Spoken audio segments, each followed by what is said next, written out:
Going on holiday provides the perfect opportunity to see native wildlife that you might not find anywhere else. Seeing animals in person, rather than in photographs, can be a breathtaking moment that you remember for the rest of your life.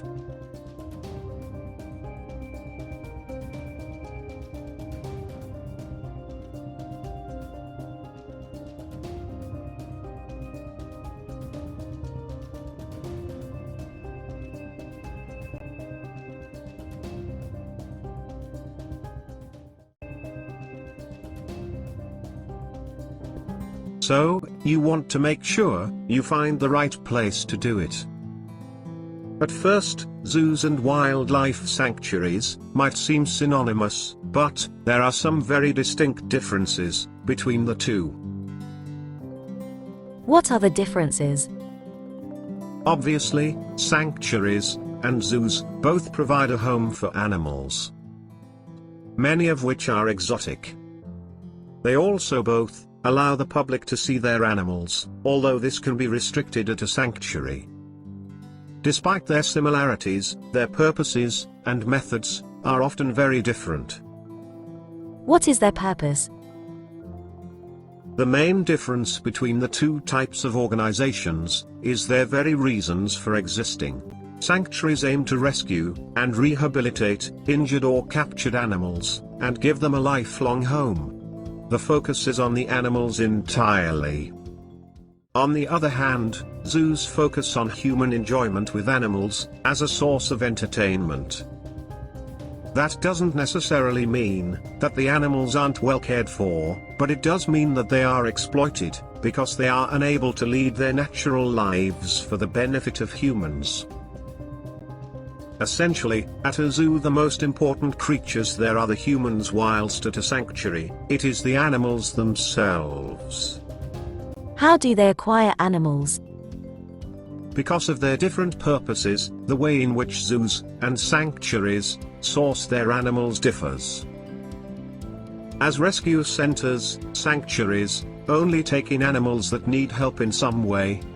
This can include injured wildlife, confiscated illegal pets, and animals rescued from circuses, zoos and laboratories.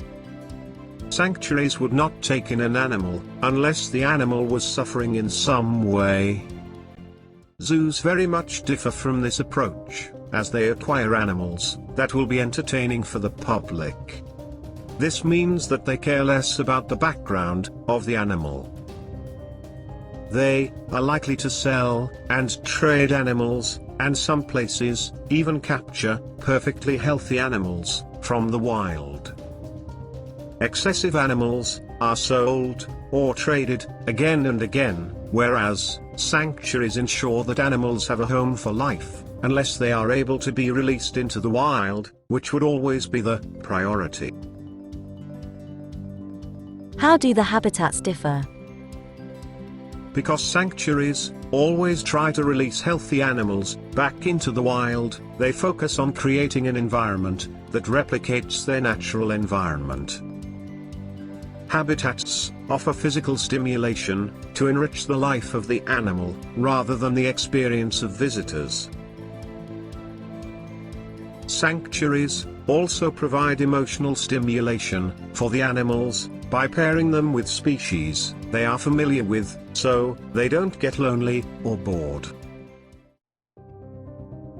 Often the conditions at zoos are not adequate for the animals, who get bored, lonely, or scared, and can develop a condition called zoochosis, which involves behavior such as swaying, pacing, and hurting themselves.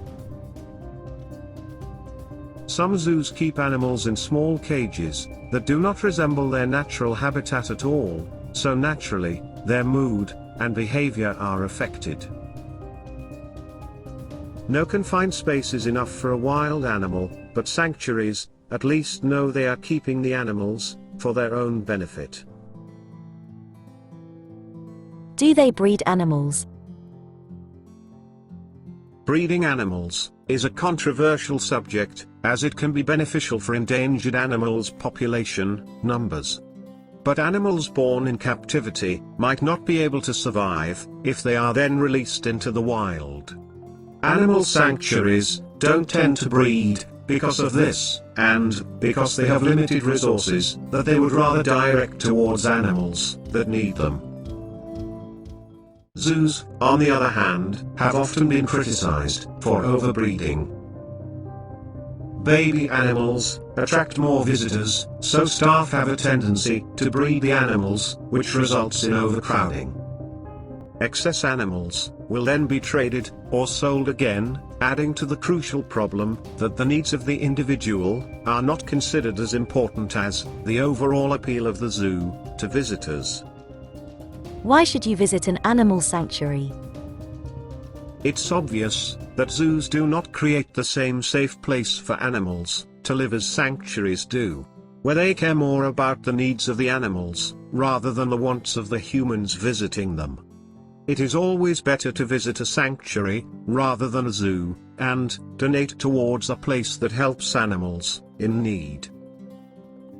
Visiting an animal sanctuary when you travel can be a great opportunity to see animals you've never seen before in real life, such as bears, lions, and elephants.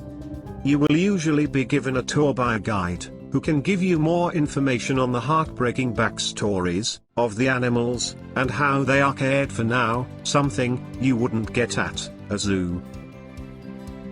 Sanctuaries might be restrictive for public access. Some sanctuaries don't even open to the public, and some require booking in advance because they need to keep the number of visitors small. Now you know the difference between a zoo and a sanctuary. There's nothing stopping you from a wildlife adventure of your own. Go out there and support the people who want to help animals, not put them in a cage. Let's support a sanctuary. Did you feel zoochosis during the pandemic lockdown? Perhaps now, we might think about those poor animals we cage in those modern prisons, call zoos for our recreation and education. How must they feel? When we can't even tolerate a few weeks in the comfort of our homes, how can we leave them exposed to the cruelty of spending their entire lives inside a prison fashionably termed as a zoo? Moreover, the zoo animals suffered a lot during the lockdown period, as the zoos were running short of staff members and caretakers, adding to further woes to the animals. Perhaps, in the sanctuary, they were much better off, as they were close to nature in many ways, even though if they were sick. Can you empathize with the animals, which are also life, just like you? Source: Kiwano. If you like our contents, please hit the bell icon and subscribe to our channel.